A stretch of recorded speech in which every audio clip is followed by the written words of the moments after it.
Hey there, my name is Paul Woodward and I'm from Superannuation and Insurances. This is a market update for September 2022. It's going to be titled, "The market would do whatever it has to do to fool the majority of participants." This market update comes thanks to Jody Elliss. Jody is currently the CEO and Head of Research for Investor Centre, and is one of Australia's leading stock market analysts, supplying information and services to 12 Australian and 4 international institutions, including Comsec, Halifax and Macquarie. Market brief. The market continues to behave in a highly unpredictable manner.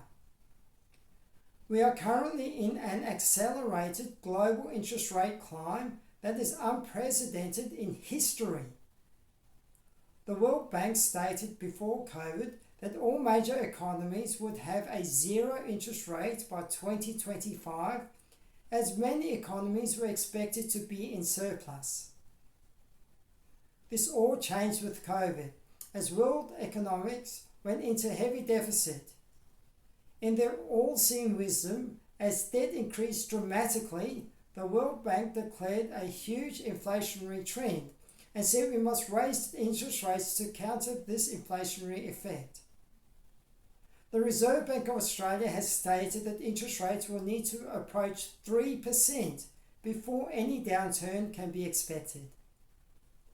However, the US Federal Reserve has stated that to gain any leverage on economic stimulus by cutting rates, the rates must reach above 5% in 2023.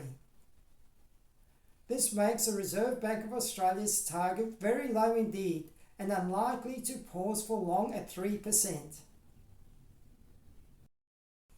Interest rate effect. An aggressively rising interest rate should see a strengthening of the underlying currency. When we have all our commodities measured in US dollars, and the US dollar is rising with a climbing interest rate, we see the commodity prices weaken.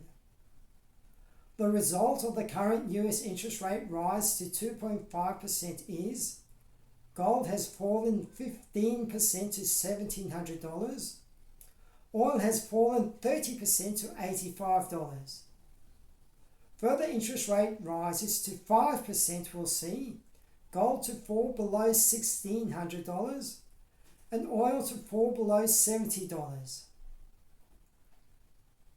This all seems counterintuitive to the war in the Ukraine, as severe energy shortages in Europe. This also puts our crash table in conflict, with oil falling but gold expected to rise in economic turmoil. Another interesting component for us is that despite the Reserve Bank of Australia raising our interest rates, it has not reflected in the strength of the Australian dollar, which is in a strong downward trend, and it did not respond to the last Reserve Bank of Australia's rate increase. This chart shows gold price plotted against the Australian and US dollar. The Australian dollar weakens against a rising US dollar, and the movement in gold replicates the relative shift in currency value. Market quirks. Another quirk in the US market has been that until 2022, the US market has been predisposed to not move more than 1% on a Friday night, either up or down. This has been the basic rule since 2008. However, this year we have seen 5 falls of greater than 2%. That's a crash down on a Friday night, and 2% moves up, a crash up. This is indicative of institutional movement to displace the market.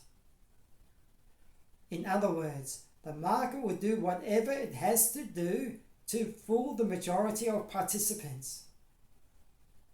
Hence, we have seen the US market rally on the last interest rate rise, as did the Australian market the rise before.